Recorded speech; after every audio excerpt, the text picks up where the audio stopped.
¿Sí?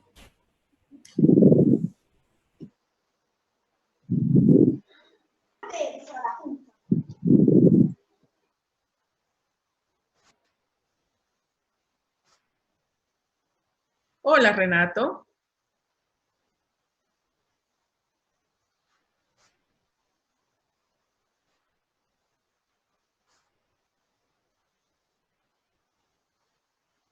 Renato está en una cueva, creo.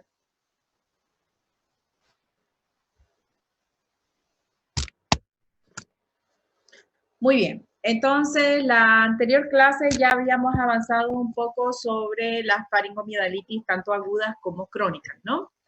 Entonces, nosotros en este tipo de faringoamidalitis les había explicado de que también nos basamos mucho por el tiempo. Entonces,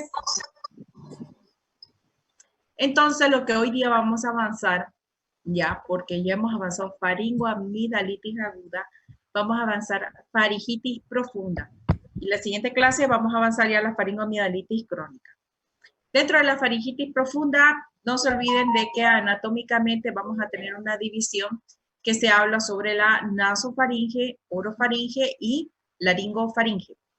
Esas son las tres estructuras anatómicas. Entonces, yo les había comentado a ustedes que dentro de la faringoamidalitis aguda tenemos las que son superficiales y las que son profundas. Dentro de la faringoamidalitis crónica tengo las que son inespecíficas y las que son específicas. Entonces, dentro de una faringitis profunda, si ustedes observan en la imagen, es cuando hablamos de aquellas patologías en las cuales intervienen tanto los tejidos de partes blandas, la región ósea o alguna dificultad que haya en la alteración del piso o paladar de la base de la lengua. Entonces, son aquellos procesos, infecciones que causan una celulitis indurativa o supurativa de los espacios perifaringeos. Entonces, se va a distinguir tres tipos de espacios en los cuales son importantes en este tipo de afecciones. Tenemos los periamidalinos, los retrofaringeos y los laterofaringeos. Entonces, dentro de esos espacios que hace un momento acabo de nombrar, cada uno logra, dentro de una complicación de una faringitis, formar un absceso. Entonces, absceso o flemón, flemón periamidalino es lo primero que vamos a avanzar.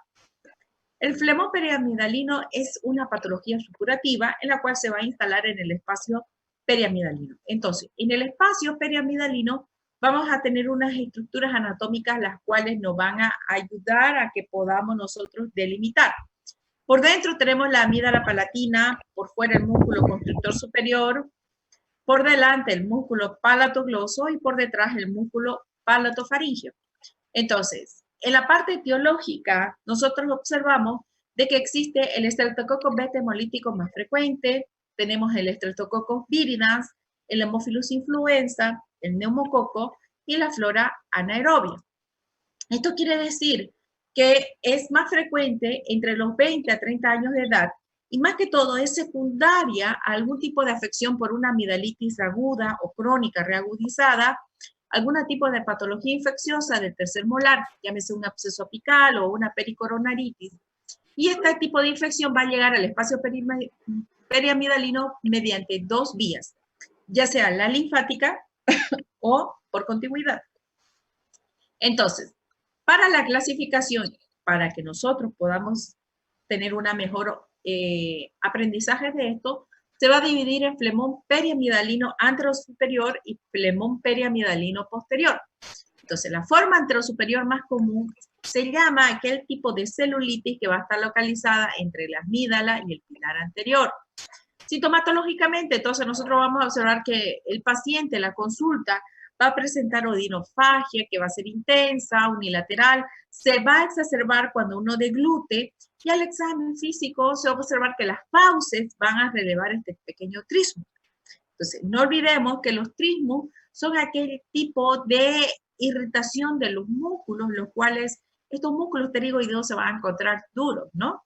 Tengo la lengua saburral, el pialismo, que son aquellos pacientes que no degluten por dolor, y las amígdalas van a estar con algún tipo de exudado críptico. Entonces, nosotros tenemos esta imagen acá en las cuales vamos a observar que tenemos que ver 5 puntos anatómicos referenciales de los cuales nosotros ya en algún momento hemos avanzado. Entonces, ¿cuáles serían? Y pueden escribirlo en el chat, porque no se olviden que la lista la estoy tomando mediante el Zoom. ¿Cuáles son las 5 estructuras anatómicas básicas que nosotros tenemos que observar hacia el examen físico?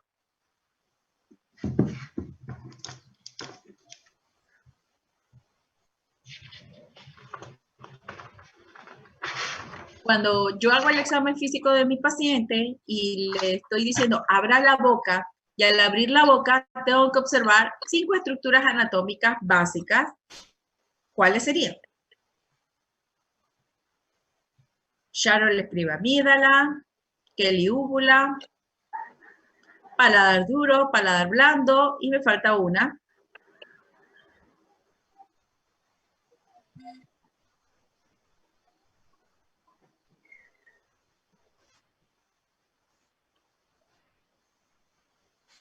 Lengua. Sí, pero es otra estructura anatómica importante. Pilar anterior. Entonces, exactamente, Ketty, pilar. Entonces tengo, abro la boca, ¿se acuerdan, no? Cuando les decía, abrimos la boca del paciente y cuando tenemos ya la boca abierta del paciente tengo que observar pilar blando, que en el dibujo, si ustedes observan en el esquema del lado izquierdo, se va a observar el pilar blando, paladar blando, perdón, paladar duro, pilares anteriores, amígdala y úvula. Entonces, también podemos observar la base de la lengua, ¿no? Entonces, esas son las estructuras anatómicas importantes que no se nos debe saltar hacia un examen físico. Entonces, en la parte posterior, obsérvese la imagen de esa amígdala, de un absceso que se ha formado. Obsérvese que es un cuadro infrecuente en que la supuración se va a localizar más que todo en la amígdala y el pilar posterior. Entonces, se va a encontrar más edematizado y la sintomatología va a ser la misma que le dicté hace un momento atrás, solamente que va a observar que ustedes que va a haber un abultamiento mayor en la región superior tonsilar. Entonces, observen la imagen. El paciente le decimos, abra la boca, ¿no? ¿Y qué es lo primero que observamos? Que la úvula está desplazada hacia un lateral y hay un absceso gigante que casi obstruye toda la vía aérea superior, ¿no? Bueno, entonces, clínicamente nosotros tenemos que hacer un examen de las fauces. Al tacto, nosotros sí tenemos que realizar un tacto a este tipo de pacientes para ver si hay que algún tipo de induración o algún tipo de secreción purulenta. No se olviden que los laboratorios son fundamentales. Entonces, en estos pacientes ustedes van a pedir un hemograma, el cual probablemente esté con un desvío a la izquierda, un BCG que esté aumentado. Cuando nosotros hacemos este tacto digital, no olviden de que nosotros podemos hacer una punción. ¿Para qué? Porque mediante esta punción yo voy a tener primero un diagnóstico en etapa evolutiva. Posterior a eso voy a saber una decisión terapéutica de qué tipo de antibióticos lo puedo cubrir yo a este tipo de paciente. También lo voy a cultivar, significa que voy a saber qué tipo de bacteria fue la que me afectó y, lógicamente, la administración de antibióticos de una forma correlacional. Entonces, ¿cómo puede evolucionar este tipo de paciente? Entonces, para empezar, tenemos que dejar una libre evolución entre el cuarto al séptimo día. ¿Por qué? Porque posterior a eso, recién vamos a tener una repercusión local y general, pero mayormente estos pacientes curan rápidamente. Entonces, ¿cuáles son las complicaciones más frecuentes con este tipo de flemones que vamos a tener? El primero sería una complicación faríngea.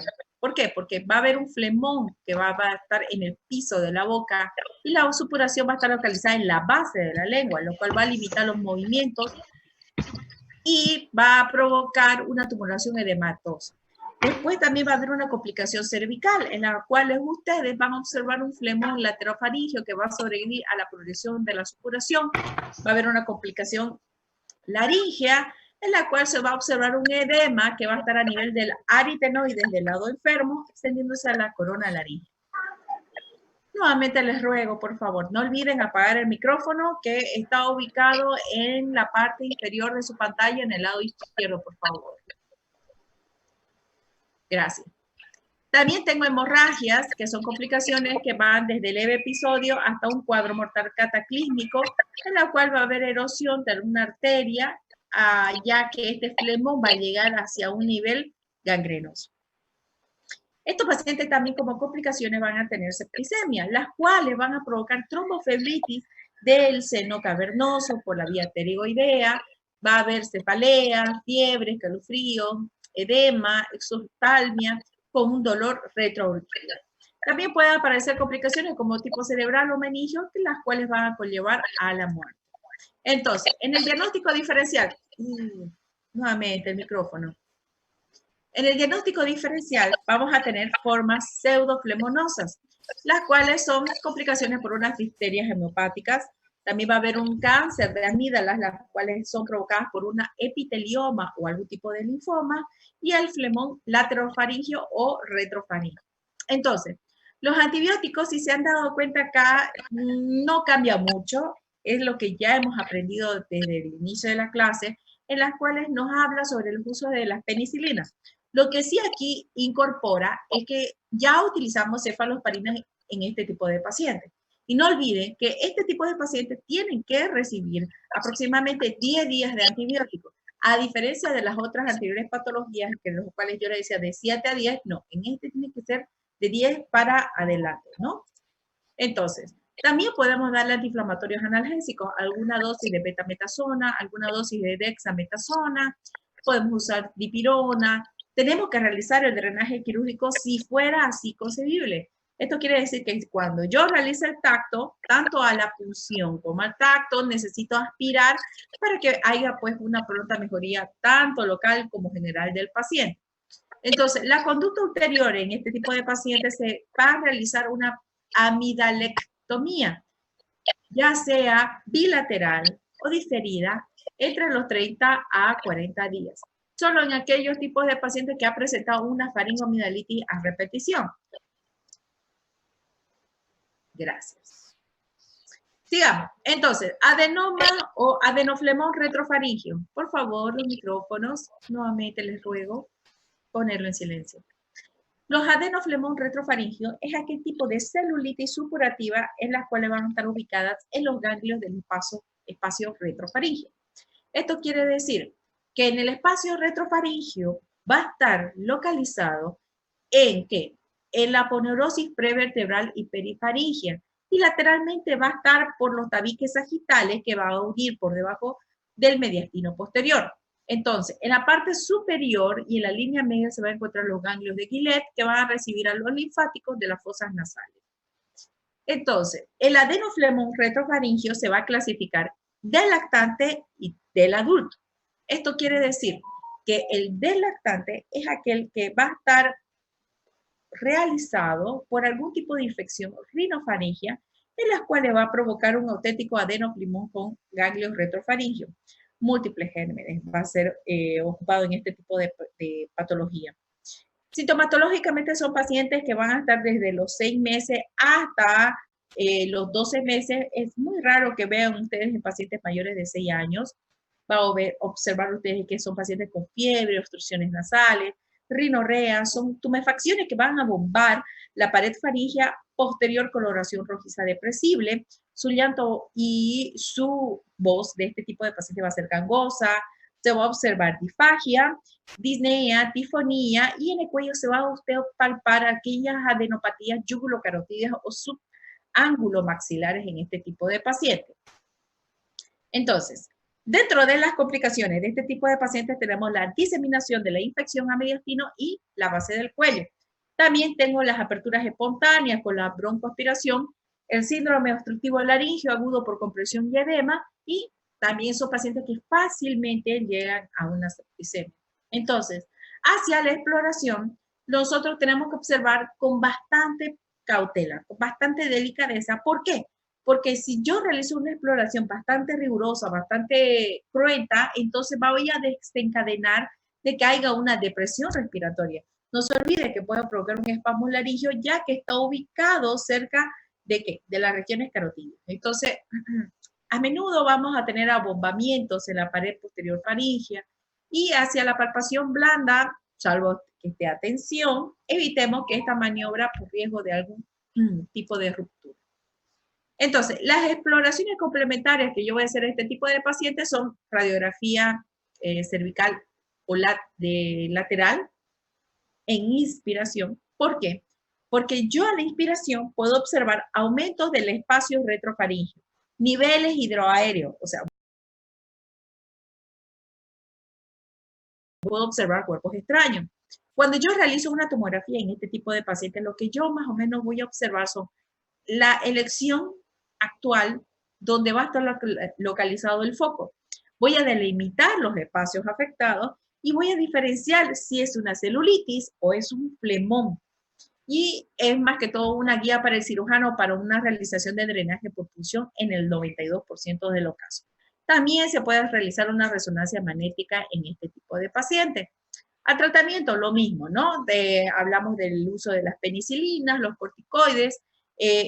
Ahora, estos pacientes, para que yo pueda drenarlos, necesito de que mi paciente sí o sí ingrese a una anestesia general. ¿Por qué?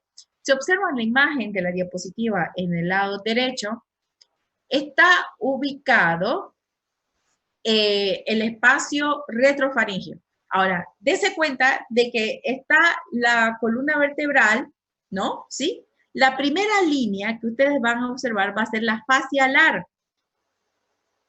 Posterior a esto se va a conectar con el espacio prevertebral.